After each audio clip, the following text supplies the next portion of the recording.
I was given this old fan a while back. One of my neighbors had a couple of these, and they put an air conditioner in, so they gave me a fan. I've been using it here in the workshop. I normally put it over in the far door to blow air in or out to get the air circulating. As you can see, it's gone dead. I think the rotation works, but just the fan itself has gone dead. So it did not appear to seize up, because I had it running here in the shop, and then just one day it just stopped turning, and it moves like it's not seized in any way. So I wonder what happened with this one. Let's take it apart and see whether it's fixable or whether it's heading off for recycling. I'll start by removing the cage around the fan itself, and I'm curious whether it's an electrical problem. Maybe a problem in the switch, or maybe the run capacitor has failed.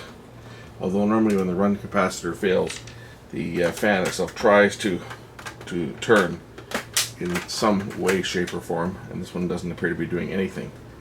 But again, I'm not going to spend much time. It's more of a, let's see what went wrong with this and see if I can make it work. As I say, I just used this in the shop just to circulate the air a bit here. I do have a ceiling fan. You see, it spins.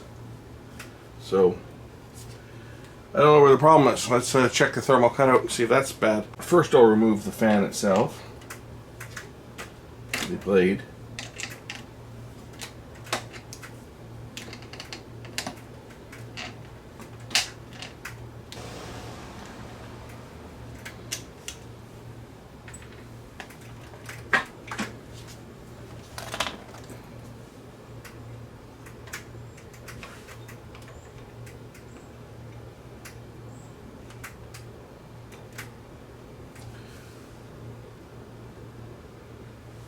We'll remove the motor next.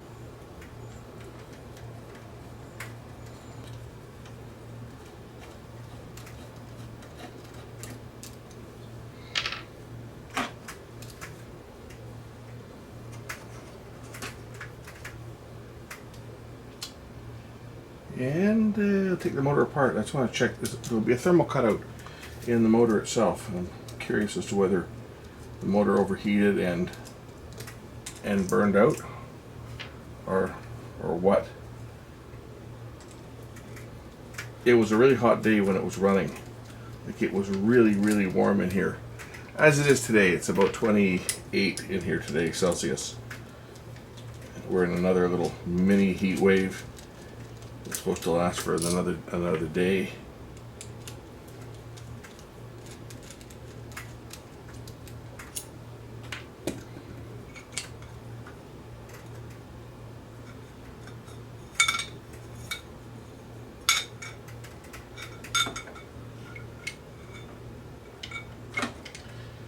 That shouldn't be loose like that, but it is.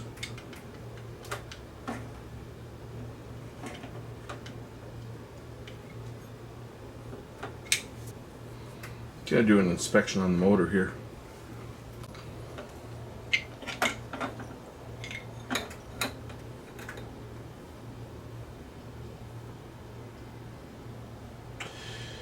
It's interesting, that bearing came apart. But it's not seized. It spins quite nicely, actually. But this piece came out of the inner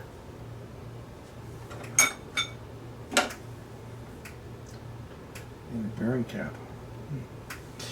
Alright, well, that might be part of the problem. But I want to check the coil and see whether the coil's damaged in any way, shape, or form. Okay, let's look at the meter and just see if there's continuity on the coils. So 245 ohms, 198, 135. That should be for the 3 speeds. So it looks like there's continuity on the coil itself. I'm just looking to see if there's a thermal cutout on this fuse, or this unit. There's got to be a thermal cutout in here somewhere.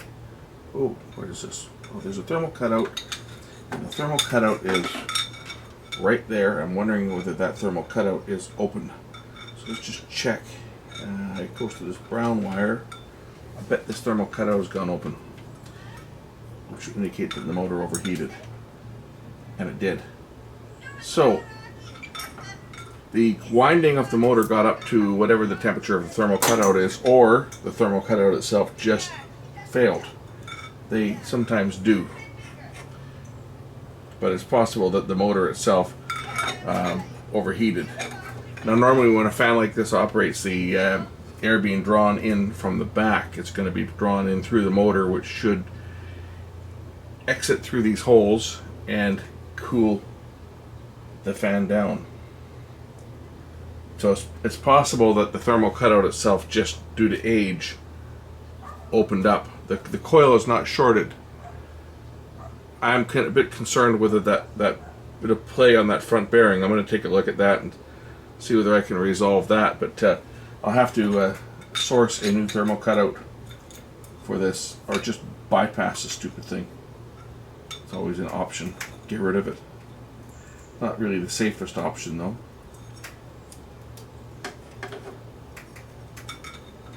Sometimes these thermal cutouts just go for no apparent reason. They just sometimes fail.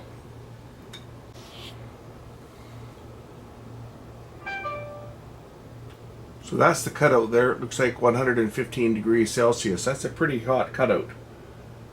And that's like, what, about 220, 225 Fahrenheit?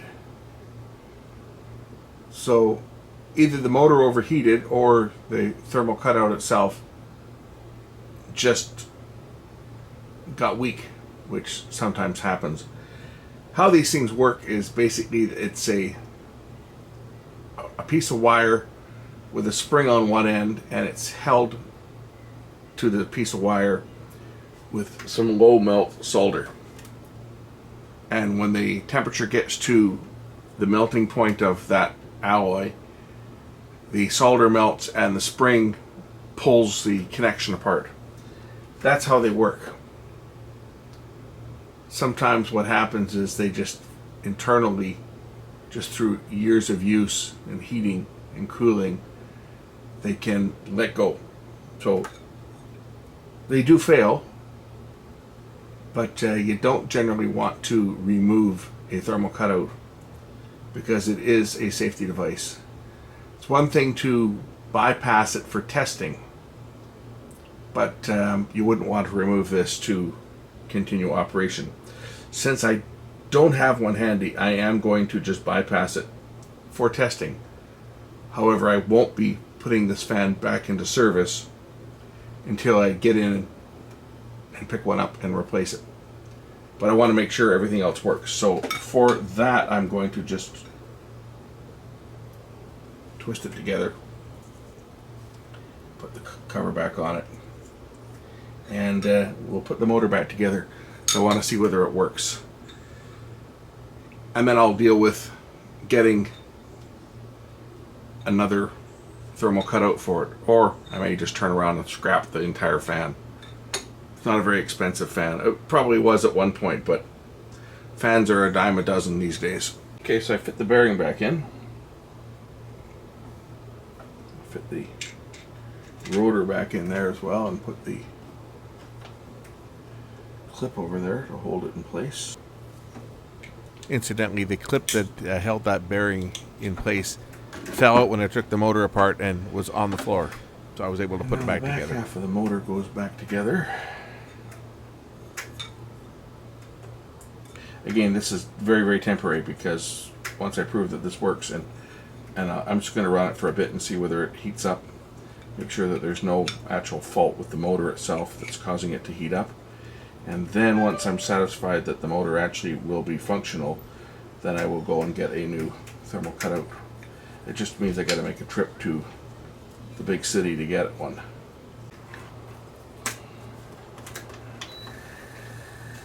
There it goes.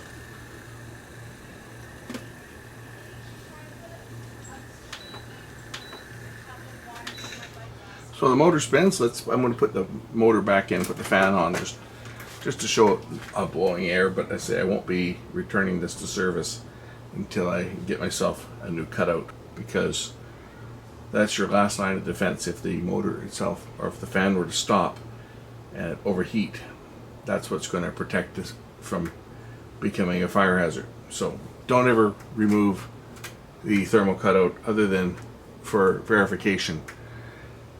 Replace the thermal cutout. It's there for a reason.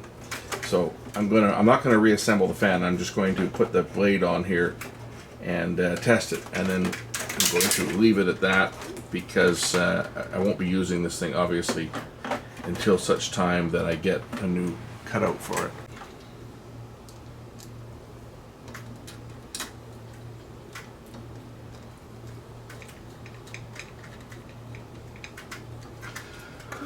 Okay, the screws are back in. Just gonna put the fan blade on.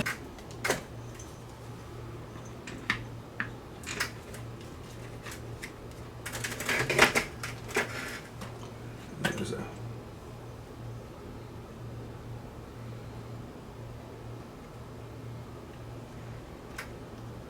a key drive which positively locks the plastic fan blade to the shaft, and a nut and lock washer.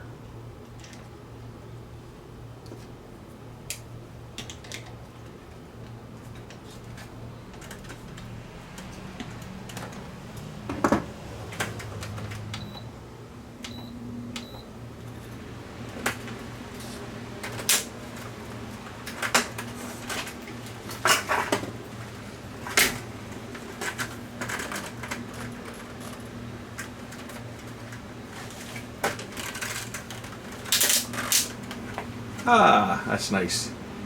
Nice cool air. So, thermal cutout failed. Don't know why. The motor was not seized up. The front bearing came apart, but I was able to put that back together and push the bearing piece back into its sleeve. I don't know why it popped out. Anyway, for whatever reason, as I say, I've been using this thing here all summer, because I worked on this unit last year, or was it 2 years ago? It was a couple of years ago anyway. I worked on this unit and lubricated the motor.